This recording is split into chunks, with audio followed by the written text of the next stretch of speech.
Hello mga kabibig! Welcome back sa ating bagong YouTube channel. Ito ang pinakamaingay na YouTuber sa balat ng YouTube. Ako si Kabibig, maglebak-lebak na tao with evidence. Nako, kaya pala nagpa-relevant ito si Franz Castro. Kaya pala nag-comment siya sa tatlong Duterte na sasabak sa eleksyon sa 2025 na maging senador. Nag-comment siya na sabi pa niya ginawang negosyo daw ang pagtakbo bilang senador sa 2025. Siya rin pala ay nagsabi na tatakbo di siyang senador sa 2025. So ano na ngayon? Ginawa mo ring negosyo ang pagtakbo bilang senador? Bumerang yata yung mga sinasabi mo, Franz Castro. Diba, ikaw yung nagsabi na itong mga Duterte, sinabihan mo pa nga si Sara Duterte na, ano sabi mo? Basahin ko ha, nandito yun. Talagang sinave ko yung sinabi mo tungkol kay Sara Duterte. Sabi niya, ginawang negosyo ang pagtakbo sa politika. So ikaw din, ginawa mo din negosyo kasi nagpaplano kang tumakbong senador. Ito mga kabibig, Representative Franz Castro to run for Senate in 2025. Ay, ewan ko nga ba.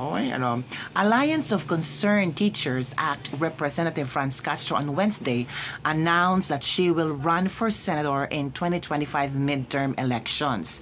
In her speech during the 42nd anniversary of ACT, she said that her decision was a response to an open letter she received from teachers urging her to take the battle for education reforms to the Senate. Meron palang mga grupo na mga maestra ba na nagsulat kay Castro na, Madam Castro, kailangan ka namin sa edukasyon. Tatakbo kang senador para sa amin para magkaroon ng education reforms sa Senado. Matagal na po kayo nakaupo sa Kongreso. Ano bang nagawa nyo for education reforms? Kailangan ba talagang tumakbong senador para magkaroon ng education reforms? Parang nakapagtataka. Kulang pa bang maging representative sa isang Alliance of Concerned Teacher? Hindi kaya po bang tawag dito? Magbigay ng magandang batas at hihingi ng tulong sa mga senador para ma-approve yung mga batas mo na gusto mong for education reforms. Kung ganun po ang education reforms, bakit po puro kayo ngaw-ngaw? Puro kayo against kay VP Sara bilang DepEd Secretary. Dapat sana nakiisa ka kay VP Sara kasi it's all about education, it's all about DepEd. Pero parang nahalata namin na ayaw mo kay VP Sara. Diba? Napaka-pangit naman po. Tingnan natin na you are fighting for education reforms pero nung DepEd Secretary si VP Sara parang hindi mo siya gusto. Naramdaman naming mga guro din, Franz Castro. Insecure ho ba kayo? Ito pa, being the voice of teachers. Ay, si Franz Castro pala, ang voice of teachers in Congress. Castro also said that she wanted to continue pushing for genuine reforms in a higher capacity as a public servant. Genuine reforms? Bakit hindi naramdaman ng mga guro na mayroong mga reformang nangyari sa edukasyon? Sabi ni Castro, gusto natin through the Makabayan magkaroon ng alternative din sa eleksyon. Hindi tayo nasasapatan sa nangyayaring bangayan lang sa mga naghaharing uri. Marcos versus Duterte at iba pa. Ito na naman, gamit na naman ang Marcos versus Duterte. Hanggang kailan kaya nila gagamitin ang mga apelyedong ito para maging relevant sila? Pwede po bang hindi nyo lang gamitin yung Marcos versus Duterte? Kung talagang gusto nyo ang education reform, hindi po ba pwede na it's all about education ang inyong maging plataforma? Hindi po ba pwedeng iwaglit nyo po yung medyo kanigahan nyo po tungkol sa Marcos versus Duterte? Nakakaumay po na gagamitin nyo lang po ang mga pangalan nila para pag-usapan, para marami kang makuha na boto sa mga bashers ng mga Marcos at Duterte. Sabi pa ni Franz Castro, may ibang oposisyon pero gusto natin isulong ang tunay na pagbabago. Pagbabago na naman. Tunay na pagbabago. Kailan po ba maging tunay ang pagbabago kung sa Kongreso, sa Senado, hindi nyo pinag-uusapan kung paano solusyonan ang problema ng ating bansa? Puro na lang tunay na pagbabago, isusulong ang tunay na pagbabago. Baka po kailangan naming baguhin kung sino pong umupo na mga politiko sa Kongreso at sa Senado.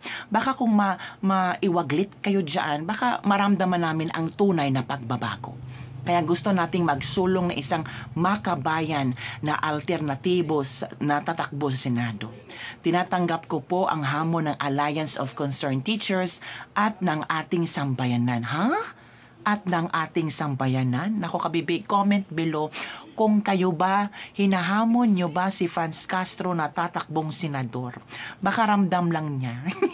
Mahirap po na feeling nyo lang po pero hindi pala totoo. Baka yung mga alalay o baka yung mga close ni Franz Castro na mga guro ay talagang pinush siya. Pero yung iba, I don't know kung ramdam ba nila na umupo po kayong congressist or representative para sa mga guro. Castro has been a vocal critic of Duterte's made the announcement a day after Vice President Sara Duterte confirmed that her father, former President Rodrigo Roa Duterte, and brothers Davao Congressman Paulo Duterte and Davao City Mayor Duterte will run for Senate in 2025. So kakalabanin ni Castro ang mga Duterte. Kasi sabi ni Duterte, sabi ni Castro, yung mga Duterte na yan, tatakbo yan. Parang ginawa na negosyo. Tatakbo silang senador kasi parang ginawa nilang negosyo ang politiko. Tumakbo pa kayong, plano nyo pong tumakbong senador, so gagawin nyo po yung negosyo. Education reforms ang gusto ni Castro. Sana po, kung gusto yung education reform, sana kinausap nyo si Pangulong Bongbong Marcos na gawin kayong DepEd Secretary. Baka kung ikaw po ang magiging DepEd Secretary, maramdaman ng mga guro na epektibo po kayo, edi kung tatakbo ko kayong senador, mas maraming mga guro na boboto sa inyo. Diba? Pero masyadong ambisyoso. Yan po ang mga reaksyon ng ating mga netizen. Na-shock po sila sa gusto ni Franz Castro, mga kabibig, na tatakbo siyang senador. Nako, Franz Castro, isa ka sa mga iinodoro namin. Hindi namin iboboto si Franz Castro knowing her. Makabayan Block, nako, 0 votes. Yan yan ang nababasa kong mga komento ng ating mga netizens. So kayo mga kabibig, ano ang iyong komento ngayong nagparamdam na or sinabi talaga ni Franz Castro na tatakbo siyang senador sa 2025 para yatang na ang tawag niya sa Bisaya pa ba murag gustong tapatan ni Franz Castro ang mga Duterte. Don't forget to like, subscribe, and share this video. Bye everyone! See you next time!